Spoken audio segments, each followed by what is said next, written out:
నుదుటి పైన నలుపుతో బాధపడుతున్నారా? ముక్కు పైన నలుపుతో బాధపడుతూ, ముఖం పైన కూడా నలుపు వచ్చి ఇబ్బంది పడుతున్నారు అనంటే, లేజర్ థెరపీస్ ఏ విధంగా సేఫ్‌గా ఉంటాయి?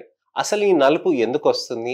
నలుపు రాకుండా మనం ఎటువంటి జాగ్రత్తలు తీసుకోవాలని ఆలోచిస్తున్నారనంటే, తప్పకుండా ఈ ఇన్ఫర్మేషనల్ అవేర్‌నెస్ వీడియో తోటి మీ సందేహాలకి, అపోహలకి, అనేక ప్రశ్నలకి జవాబు దొరుకుతుందని ఆశిస్తున్నానండి. నేను మీ doctor Raj Kireet, Celesti skin laser and hair clinic Jubilee Hills మరియు కోకాపేట్‌లో chief and founder dermatologist and hair transplant సర్జన్‌గా ప్రాక్టీస్ చేస్తున్నాను.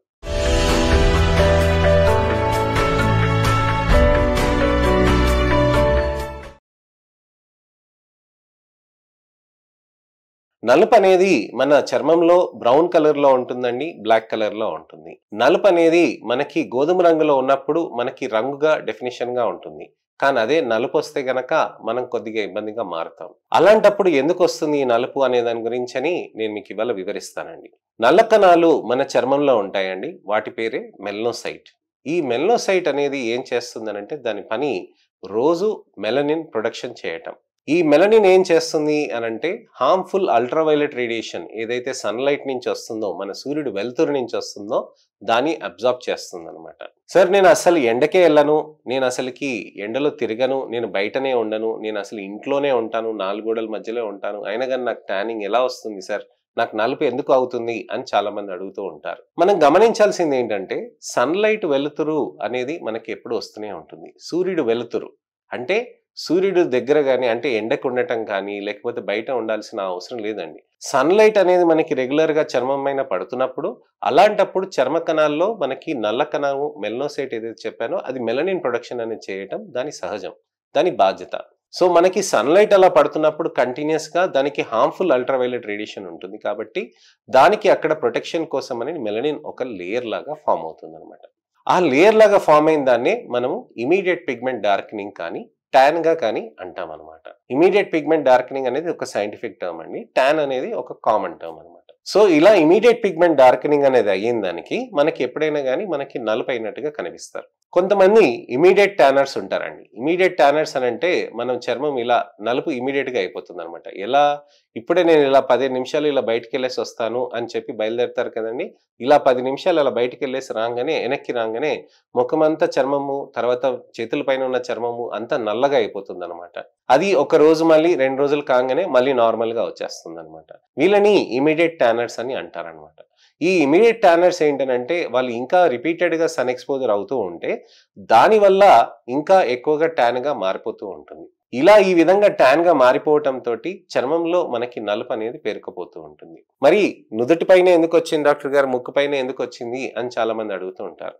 సూర్యుడు వెలుతురు ఎప్పుడైనా కానీ పడేటప్పుడు ఫస్ట్ నుదుట పైన పడుతుందండి, ఆ తర్వాత ముక్కు పైన, ఆ తర్వాత మిగతా ఏరియాలో. మీరు ఎప్పుడైనా యాంగిల్ గా ఎలా చూసినా గానీ ఈ ఏరియాలో ఎక్కువగా నలుపు వస్తూ ఉంటుంది. అలానే ఇది బోనీ ఏరియా అండి, అంటే ఎముకకి జస్ట్ పైన చర్మము ఎక్కువ మందం లేకుండా ఉంటుంది. సో దాంట్లో అక్కడ నల్ల కణాలు అనేటివి యాక్టివిటీ ఎక్కువగా ఉండటం వల్ల చర్మంలో నలుపు అనేది ఎక్కువగా విపరీతంగా పెరుగుతూ ఉంటుంది. డాక్టర్ గారు నాకు ట్యానింగ్ ఉందని నాకు ఎలా తెలుస్తుంది అని అంటే ఫస్ట్ మీరు ఛాతి పైన, భుజం పైన ఉన్న చర్మాన్ని మీరు చెక్ చేసుకోవాలండి అద్దం ముంగట నిలబడి. అలా అద్దం ముంగట నిలబడి మీరు చెక్ చేసుకుంటే మీ భుజం పైన ఉన్న చర్మానికి, ముఖం పైన ఉన్న చర్మానికి తేడా తెలుస్తుంది అని అంటే డెఫినెట్లీ అది ట్యానింగ్ జరిగిందని మనం అర్థం చేసుకోవాలి. ట్యానింగ్ జరిగినప్పుడు మనం ఎలాంటి జాగ్రత్తలు తీసుకోవాలి అనే దాని గురించి అని నేను వివరిస్తాను. ట్యానింగ్ మనకి సన్ లైట్ తోటి అంటే సూర్యుడు వెలుతురు తోటి వస్తుంది. సూర్యుడు వెలుతురుని మనం ఎప్పుడు తప్పించుకోలేమండి. మీరు కిచెన్ లో ఉన్నా, మీరు వంటగదిలో మీరు వంట చేసుకుంటున్నా, మీరు బయట పైన పైకప్పు పైన వచ్చి మీరు మంచిగా మీరు ఏదన్నా మీ పనులు, ఇంటి పనులు మీరు చేసుకుంటున్నా,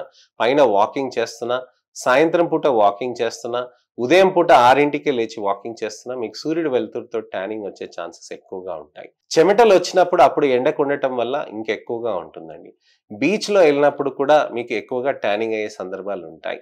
నీళ్లు ఉంటాయి కదా, చల్లగా ఉంటాయి కదా అని అంటే అలా కాదండి. నలుపు మనకి వెట్గా అయిన స్కిన్ పైన ఇంకా ఎండ పడితే ఇంకెక్కువ నలుపుగా మారుతూ ఉంటుందండి. ఉప్పు నీళ్ళతోటి తగిలినాక మళ్ళీ ఎండకి తగిలితే ఇంకెక్కువ నలుపుగా మారుతుంది. అలానే మనకి వాటర్ పైన ఉన్న ఆ సన్లైట్ కూడా రిఫ్లెక్ట్ అయి మన చర్మం పైన తగలటం తోటి అల్ట్రావైలెట్ రేడియేషన్ ఎక్కువ అవటం తోటి కూడా మెలనిన్ ప్రొడక్షన్ అనేది ఎక్కువగా అవుతూ ఉంటుంది. సో ఈ ట్యానింగ్ తగ్గించుకోవటానికని మనము సన్ స్క్రీన్ వాడాల్సిన అవసరం ఉంటుందండి. నా దగ్గర చాలా మంది పేషెంట్స్ వస్తారండి.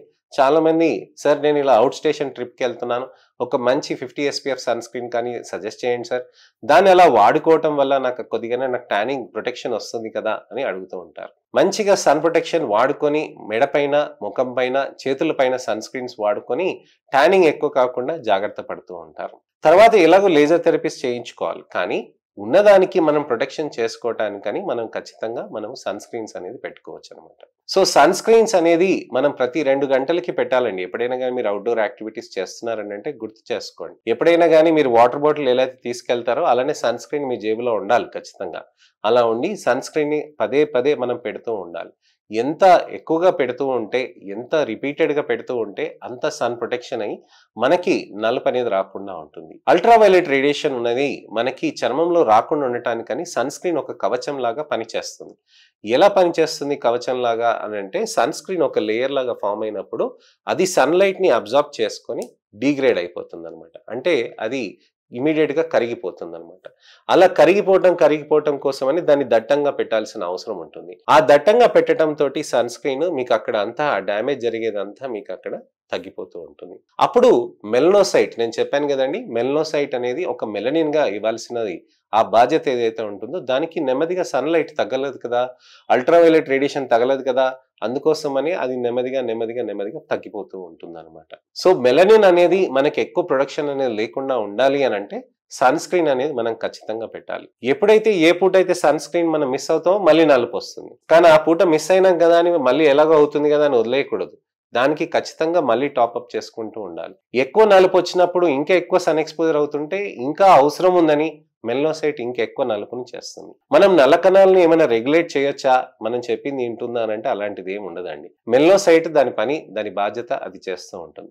అందుకోసమైనా మనం సన్ స్క్రీన్ మనం మాటికి పెడుతూ ఉంటే మెలనోసైట్‌కి ఆ పని రాకుండా ఉండి, మెలనిన్ అంత ఎక్కువగా రాకుండా ఉండి, ట్యానింగ్ అనేది ఎక్కువ కాకుండా సో ఫోటో ప్రొటెక్షన్ అనేది ఈ విధంగా చేయాలి. సన్ స్క్రీన్స్ అనేది ఖచ్చితంగా మనము ప్రతి 2 గంటలకి మనం పెడుతూ ఉంటే ట్యానింగ్ అనేది ఎక్కువ పెరగకుండా ఉంటుంది. మరి ట్యానింగ్ వచ్చినాక ఏం చేయాలి డాక్టర్ గారు? మరి ఇప్పుడు నాకు ట్యాన్ అయితే అయిపోయాను నేనిప్పుడు అని చాలామంది అంటూ ఉంటారు. నేను దానికి సజెషన్స్ చెప్తానండి. మందులు వాడుకోవాలి. Lasers, peels, Dermafrac, non ablative radio frequency, skin boosters అని కొత్తగా థెరపీస్ కూడా లాంచ్ చేశామండి. మా దగ్గర బ్లూ లేజర్స్ అలానే స్కిన్ బూస్టర్స్ ఇవన్నీ కూడా మనం ట్రీట్మెంట్స్ చేయటం తోటి మంచి రిజల్ట్స్ అనేటివి మనకి సాధ్యమవుతుందండి. చర్మంలో మనకి మంచి రిజల్ట్స్ తీసుకురావటానికని మనము మంచి ట్రీట్మెంట్స్ అనేటివి నెలకొకసారి మనం చేస్తూ ఉంటే మంచి రిజల్ట్స్ వస్తాయి. ఒకవేళ మీకు ఎక్కువగా ట్యాన్ ఉంటే కనుక దానికి ఎక్కువ నంబర్ ఆఫ్ సెషన్స్ పడుతుందండి. ఎక్కువ ఫ్రీక్వెన్సీగా రావాల్సిన అవసరం ఉంటుంది. ఐవీ గ్లూటథైన్ కూడా ఇంజెక్షన్స్ కూడా చేస్తూ ఉంటాం. అలా చేయటం తోటి కూడా మనకి నలుపు అనేది బాగా తగ్గుతూ ఉంటుంది. మెలాస్మా కండిషన్స్ ఉంటాయండి. నాన్ మెలాస్మా కండిషన్స్ ఉంటాయి. వాటికి తప్పకుండా మనం డయాగ్నోస్ చేసి మీ చర్మానికి మేము ఖచ్చితంగా చూసి దానికి ఆ విధంగా మనం ట్రీట్మెంట్స్ అనేది చేయటం అనేది జరుగుతూ ఉంటుంది. సో చర్మంలో మనకి ఇంప్రూవ్‌మెంట్ అనేది తీసుకురావటానికని మనము మంచిగా ఒక పద్ధతిగా మనం పాటిస్తూ ఉంటే మంచి రిజల్ట్స్ అనేటివి సాధించుకోవచ్చు. లేజర్స్ ఏ విధంగా సేఫ్ ఉంటాయి, స్కిన్ బూస్టర్స్ ఏ విధంగా చేస్తారు అనే దాని గురించని నెక్స్ట్ వీడియోలో నేను మీకు చెప్తానండి. తప్పకుండా నా నెక్స్ట్ వీడియోని కూడా మీరు చూస్తారని ఆశిస్తున్నాను. నా ఈ వీడియోని లైక్ చేసి మీ మిత్రులకి, శ్రేయోభిలాషులకి, చుట్టాలకి ఎవరికైనా గాని తెలిసిన వాళ్ళకి ఎవరికైనా గాని ట్యానింగ్ ఉండి బాధపడుతున్నారు, ఎటువంటివైనా ఇబ్బంది ఉండి కాన్ఫిడెన్స్ పోగొట్టుకున్నారు, వాళ్ళకి మంచి ట్రీట్మెంట్ ఆప్షన్స్ కావాలి అని ఎతుకుతున్నారనంటే తప్పకుండా ఈ వీడియోని వాళ్ళకి షేర్ చేయండి. నా ఈ అవేర్‌నెస్ క్యాంపెయిన్‌లో మీరు పాలుపంచుకుంటారని ఆశిస్తున్నాను. మీరు మా సెంటర్‌కొచ్చి చూస్తే ఎంతమంది డాక్టర్స్ మీ చర్మం కోసం కష్టపడుతున్నారు అనే దాని గురించని మీకు తెలుస్తుంది. ప్రపంచంలో అత్యాధునికమైన మంచి అడ్వాన్స్డ్ ఎక్విప్‌మెంట్ నేను మీకోసం తెప్పించానండి. తెలుగు రాష్ట్ర ప్రజలకి మంచి బెనిఫిట్ కోసమని నేను తెప్పించానండి. మీకు ఎటువంటి అయినా సందేహాలు కానీ, అపోహలు కానీ, ప్రశ్నలు ఉంటే కామెంట్ సెక్షన్‌లో పెట్టండి. తప్పకుండా నేను దానికి వీడియో రిప్లై కానీ, టెక్స్ట్ రిప్లై కానీ తప్పకుండా నేను చేస్తాను సమయం కుదిరినప్పుడు. నా ఛానెల్ సబ్స్క్రైబ్ చేసుకోండి. నోటిఫికేషన్ బటన్ నొక్కండి. నెక్స్ట్ ఇన్ఫర్మేషనల్ అవేర్‌నెస్ వీడియో తోటి మళ్ళీ నేను మీ ముందుకొస్తాను. నేను మీ doctor Raj Kireet, Celesti skin laser and hair clinic, Jubilee Hills మరియు కోకాపేట్‌లో chief and founder dermatologist and hair transplant సర్జన్‌గా ప్రాక్టీస్ చేస్తున్నాను. నమస్తే.